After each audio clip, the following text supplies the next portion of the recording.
In triangle ABC angle A, ये वाला triangle ले लेते हैं हम लोग एबीसी, इसमें जो एंगल ए है ये हम लोगों को 70 डिग्री दिया हुआ है।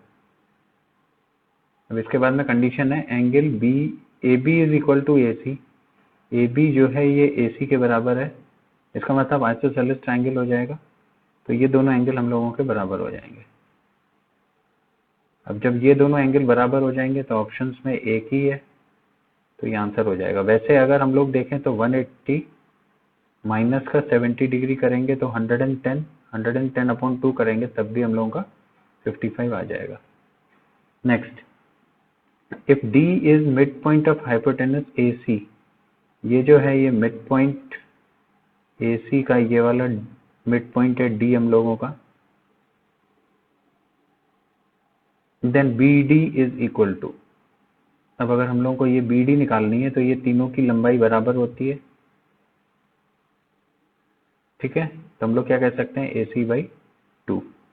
Next, if one acute angle is twice the acute angle of a right angle triangle, right angle triangle का ट्वाइस है, अगर इसको हम लोग अल्फा ले लें तो ये वाला एंगल 2 अल्फा हो जाएगा, तो टोटल हो गया 3 alpha, 3 alpha is equal to 90 degree, तो अल्फा की वैल्यू कितनी आ गई 30 डिग्री आ गई, तो ये 30 डिग्री हो गया और ये 60 डिग्री हो गया। देन द हाइपोटेनस इज, अच्छा अब 30 डिग्री के सामने 1 होगा, इसके सामने ये √3 होगा और ये 2 होगा। Then the hypotenuse is twice the smaller side, twice हो रहा है ना ये, यहाँ से ये हाइपोटेनस। चलो नेक्स्ट क्वेश्चन देखते हैं। In any triangle the centroid divides the medians in the ratio 2:1। In triangle ABC, ये एक ट्राइंगल है ABC, AD, BE and CF meet at point O, और ये जो है ये मीडियंस हैं, इसका मतलब ये हम लोगों का क्या हो गया सेंट्रॉइड हो गया। जब ये सेंट्रॉइड हो गया, if OB is equal to 6, अगर OB 6 है तो ये 2:1 में ही तो बांटते हैं, तो ये 3 हो जाएगा। तो हम लोगों को BE की लंबाई पूछी है तो 6 + 3 9 centimetre. Next, DEF are respectively mid points of BC, BCCA, ये पॉइंट E है और ये पॉइंट F है। If AB is equal to 14.3, BC is equal to 15.6 and AC is equal to 13.9, the perimeter of triangle DEF। अच्छा एक चीज समझो जरा, वैसे ये जो पेरीमीटर ऑफ ट्राइंगल होगा ये होगा half of perimeter of triangle ABC, ये होगा। कैसे होगा ये चीज समझो जरा। देखो ये पूरा अगर हम लोग x ले लें, पूरा अगर 2x ले लें तो ये x हो जाएगा, तो यहाँ पे भी ये x आ जाएगा। इसी तरीके से अगर इस पूरे को 2y ले लेते हैं तो ये y हो जाएगा, तो ये भी y हो जाएगा। और इस पूरे को अगर हम लोग 2z ले लेते हैं तो ये वाला जो होगा ये z होगा, तो ये भी z होगा। तो इसका जो पेरीमीटर हो गया ये हम लोग का क्या हो गया, इसका पेरीमीटर हो गया 2x + y + z, और इसका पेरीमीटर कितना निकला, इस वाले का निकला x + y + z। तो इसका अपॉन 2 कर देंगे तो आंसर आ जाएगा ना, ठीक है। अब यहाँ पे ये AB दिया हुआ है 14.3, BC दिया हुआ है 15.6 और ये दिया हुआ है 13.9, तो इसका आंसर आ जाएगा 21.9। ऐड कर लेना, अपॉन 2 कर देना बस केवल। इन triangle ABC DE is parallel to BC, DE is parallel to BC, तो इसको देखते साथ ही हम लोगों को सिमिलर ट्राइंगल्स दिखाई दे रहे हैं, सिमिलर ट्राइंगल्स की प्रॉपर्टी लग रही है, ठीक है। अब AD is equal to 4, AE is equal to 8, DB is equal to x - 4 और EC जो है ये 3x - 19 है। अब अगर हम लोग सिमिलरिटी को देखें तो 4/x - 4 और ये पूरा अगर हम लोग AB देखें तो AB की यहाँ पर वैल्यू जो आ जाएगी ये x आ जाएगी ना, ठीक है। इसी तरीके से 8 अगर हम लोग करेंगे तो EC की जो वैल्यू आएगी, EC की जो वैल्यू आएगी, ये वैल्यू आएगी हम लोग की 3x माइनस 19 प्लस 8, यानी कि 3x माइनस 11। इसको अगर काट देते हैं 1 2, तो यहाँ से x इक्वल टू 11 आ गया, तो ये 11 आंसर हो गया। Next, P and Q are respectively on sides AB and AC of triangle ABC। ABC है जहाँ पे AP इज इक्वल टू 2 दिया हुआ है, PB इज इक्वल टू 4 दिया हुआ है, AQ इज इक्वल टू 3 दिया हुआ है, QC इज इक्वल टू 6 दिया हुआ है। इसका मतलब ये हो गया कि ये रेशियो 1:2 हो गया और यहाँ पे भी ये रेशियो 1:2 हो गया, तो ये वाली लाइन इसके पैरेलल हो गई, तो BC के पैरेलल PQ हो गई। अब जब पैरेलल हो गई तो सिमिलर ट्रायंगल मिल गए। जब सिमिलर ट्रायंगल मिल गए तो हम लोगों को साइड का रेशियो मिल जाएगा, तो जब इसकी साइड 1 होगी तो पूरे की साइड कितनी होगी, 2 होगी। Then BC is equal to 2PQ, तो 2PQ आंसर हो जाएगा। ठीक है। In the adjoining figure PQ is parallel to BC। अच्छा, PQ is parallel to BC, AP is equal to 4, then PB is equal to 13, यानी कि total जो मिल गया, टोटल हम लोगों को 17 मिल गया। Next, if AC is equal to 20.4, अब AC जो है, ये जो है AC, दैट मीन 17 जो है ये हम लोगों का 20.4 के बराबर है। तो फाइंड AQ, तो 4 की वैल्यू जो होगी वो क्या होगी, 20.4 से कम होगी, तो 20.4 इंटू 4/17, इसको काट देते हैं, तो 17 1.2, 12 4 से 4.8। ठीक है। Next, in the adjoining PQ is parallel to AB, if AP is equal to, AP जो है ये x माइनस 3 दिया हुआ है हम लोगों को, AC is equal to 2x, पूरा जो है ये 2x दिया हुआ है, 2x दिया हुआ है, तो यहाँ पे ये जो CP हम लोगों को मिल जाएगा, ये मिल जाएगा 2x minus x minus 3, that means x plus 3 हम लोगों को CP मिल गया, तो ये वाली वैल्यू हम लोगों की x प्लस 3 हो गई। चलो next, BQ is equal to x minus 2, BQ जो है ये x माइनस 2 है, और BC जो है ये पूरा जो है, ये पूरा जो हम लोगों को दिया हुआ है, यहाँ से लेकर यहाँ तक ये 2x प्लस 3 दिया हुआ है, तो हम लोग की वैल्यू जो CQ की आएगी ये कितनी आएगी, 2x plus 3 minus x minus 2 करेंगे, तो ये x प्लस 5 आ गई। ठीक है। अब ये वाली वैल्यू हो गई x प्लस 5 की, तो x की वैल्यू हम लोगों को निकालनी है। अच्छा, x की वैल्यू निकालने के लिए हम लोगों को सिमिलरिटी यूज करनी पड़ेगी, तो x plus 3/2x is equal to x plus 5/2x plus 3 हो, तो इनमें से एक वैल्यू लेके तुम आंसर लगा सकते हो। तो 9 प्लस 3 12, अगर हम 9 को लेते हैं तो 9 प्लस 3 12 आ जाएगा, 12/9 2 से 18, तो 12/18 की जो वैल्यू होगी ये हो जाएगी 6 2/3। यहाँ पे ये करते हैं तो 9 प्लस 5 14 आ जाएगा हम लोगों का दूसरे में, और 9 2 से 18 प्लस 3 21, तो ये भी 2/3 की वैल्यू दे रहा है, तो आंसर हम लोगों का हो गया 9। अगर हम इसको सॉल्व करते तो थोड़ा सा लेंदी हो जाता। ठीक है, इसीलिए इसकी वैल्यूज को पुट करके किया गया। कभी कभी क्या होता है, इसमें क्वाड्रेटिक इक्वेशन बन जाती है, यहाँ पे तो नहीं बन रही है क्योंकि यहाँ पे 2x स्क्वायर और यहाँ पे भी 2x स्क्वायर आ रहा है, तो वो कैंसिल आउट हो जाएगा। लेकिन कभी कभी क्या होता है, ये वाली वैल्यू अगर x है तो क्वाड्रेटिक इक्वेशन है, आप लंबा जा रहे हो, तो उसकी जगह पे ऑप्शन का सहारा ले लो। Next, in the adjoining figure if AB is equal to 6.5, ये वाला जो डिस्टेंस है ये 6.5 है, AC is equal to 8, BD is equal to 2.8, DE is equal to 4, then BE की लंबाई हम लोगों को निकालनी है। ये दोनों के दोनों पैरेलल हैं, इन द एडजॉइनिंग फिगर है, तो ये पैरेलल के करीब मान लेते हैं हम लोग। तो ये वाला जो एंगल होगा ये किसके बराबर हो जाएगा, ये इसके बराबर हो जाएगा, है ना। ये वाला जो एंगल है ये 2 वाला इसके हो जाएगा, और तो फिर ये वाला जो एंगल है, जो 3 वाला एंगल है, ये वाला एंगल किसके बराबर होगा, इसके बराबर होगा।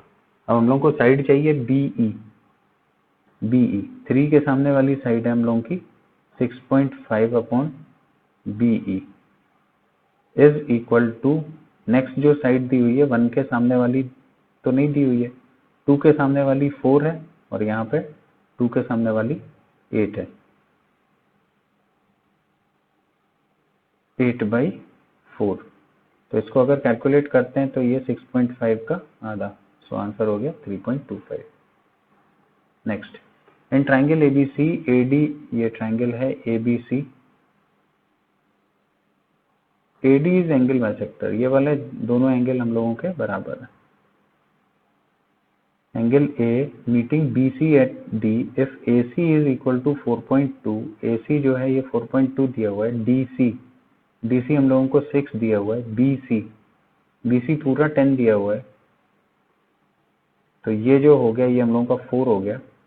देन लेंथ ऑफ AB, अच्छा देखो एंगल बाइसेक्टर के केस में इसका जो रेशियो आ गया ये 2:3 आ गया, तो साइड के रेशियो के हिसाब से ही तो होता है, इन दोनों का जो रेशियो होगा वही इसका रेशियो होगा।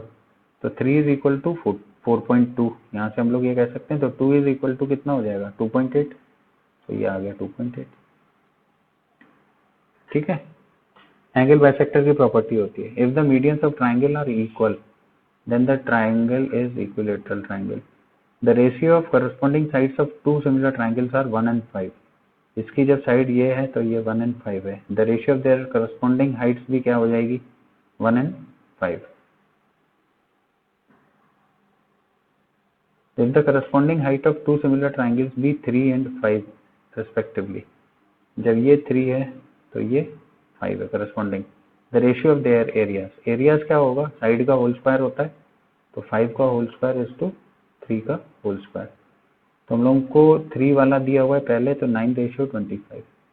नेक्स्ट, फॉर ट्राइंगल ABC का एरिया, इसका जो एरिया दिया हुआ है ये 64 सेंटीमीटर स्क्वायर दिया हुआ है, और इसका जो एरिया दिया हुआ है ये 9 दिया हुआ है। यहाँ पे ये कहता है इफ DE, इसको DEF ले लेते हैं, और ये हो गया ABC। तो जब एरिया हम लोगों का 9 है तो साइड हम लोगों की कितनी हो गई, साइड इसकी हो गई 3 और इसकी साइड करस्पॉन्डिंग साइड हो गई 8। चलो नेक्स्ट, DE जो है ये 5.1 दी हुई है, DE यानी कि 8 is equal to 5.1। Then AB की जो लंबाई होगी वो क्या होगी 5.1 से कम होगी ना, तो 5.1 इंटू 3/8, इसको अगर कैलकुलेट करते हैं तो ये आता है, ये वैल्यू आ जाती है 1.9125, तो आंसर हो जाएगा 1.91।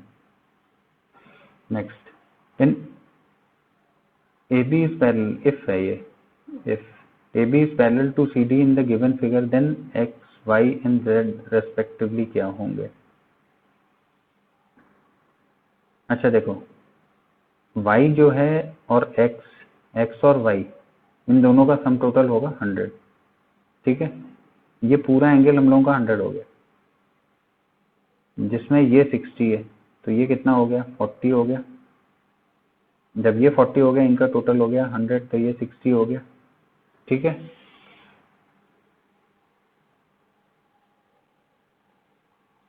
और Z वाला हम लोगों का कितना हो गया 40 तो आ गया ना, ये पूरा 140 है, 100 है, तो 100 है तो फिर ये वाला कितना हो गया 80, तो हम लोगों को X की वैल्यू मिल गई 60, 40, 80। Next, if one angle of triangle is greater than each of the two remaining angles by 30, इसका मतलब ये है कि 180 में से हम 30 पहले घटा दें, 150 आ जाए, और ये इसके 3 पार्ट कर दिए हमने, 50, 50 और 50, इसमें से एक एंगल में 30 डिग्री एक्स्ट्रा है, तो एक 80 हो गया, बाकी के दोनों जो हो गए ये 50, 50 के हो गए, तो आंसर हो गया B. If CE is parallel to DB in the given figure, then the value of X will be. यहाँ पे हम लोगों को X की वैल्यू निकालनी है, ये 75 है, ये दोनों पैरेलल लाइंस हैं एक दूसरे के, तो ये पूरा जो एंगल हो जाएगा ये हो जाएगा 180 डिग्री माइनस 75। इसका मतलब 105 का हो गया। 105 में से 60 लेस कर दिया तो कितना आ गया? 45 आ गया। तो 45। इन ट्राइंगल ABCDECFN ये मीडियंस हैं। If AGD meets BC at D, AGD meets BC, GD is equal to 1.5. GD जो है 1.5 है, देन लेंथ ऑफ AD हम लोगों को निकालनी है, तो ये 3 हो जाएगी, तो टोटल हो जाएगा 4.5। 2:1 की प्रॉपर्टी हमने लगा दी है। इन ट्राइंगल ABCDEF, ये जो है ये ट्राइंगल हम लोगों का ABC है। DEF आर मिड पॉइंट्स हैं। Then the triangle ABC is ABC DEF के सिमिलर है, similar to DEF but not triangle DBE। देखो ये तभी पॉसिबल है, DBE के बराबर तभी ये पॉसिबल है जब ये इक्विलेटरल ट्राइंगल होगा, क्योंकि ये इक्विलेटरल ट्राइंगल हमने बना रखा है, वैसे यहाँ पे तो कहीं नहीं दिया हुआ है, इसीलिए ये वाली कंडीशन नहीं आएगी हम लोगों की। इसी तरीके से ACF के बराबर भी नहीं होगा, similar to triangle DBE, ECF, ADE and, तो ये वाला आंसर हो जाएगा, कोई भी सिमिलर नहीं होगा। Next, in the adjoining figure AD is bisector of angle A, if BC is equal to 10, BD is equal to, तो ये 4 हो गया, AC is equal to 6, then find AB। AB क्या होगा? देखो ये 3:2 है, तो 2 इज इक्वलेंट टू 3, 6, तो ये 9 हो जाएगा। Next, in triangle ABC angle A is bisector if AB is equal to 8। Same figure है, सेम फिगर है।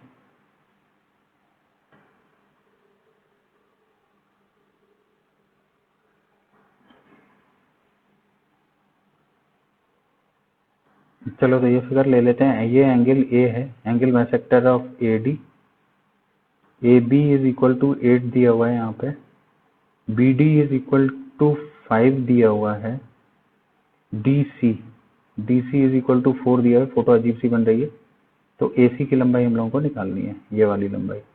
सेम रेशियो 5:4 है, तो 5 इज इक्वलेंट टू, अगर 8 होगा तो 4 के इक्वलेंट की फिगर क्या होगी? यही तो हो जाएगी, तो ये 6.4 आंसर आ जाएगा।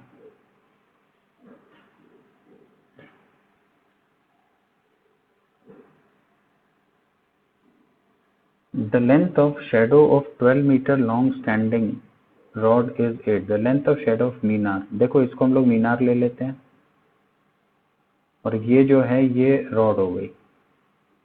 अब ये कह रहे हैं length of 12 metre long, 12 metre की जो लंबाई वर्टिकल है वो ये है shadow.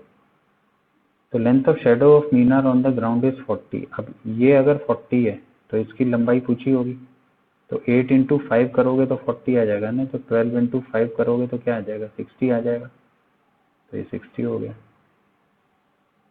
Next, which of the following sides form a right angle triangle? Pythagoras triplet, या तो 2xy x square plus y square x square minus y square check होगा, या फिर 2m m स्क्वायर प्लस 1 और m स्क्वायर माइनस 1 चेक होगा।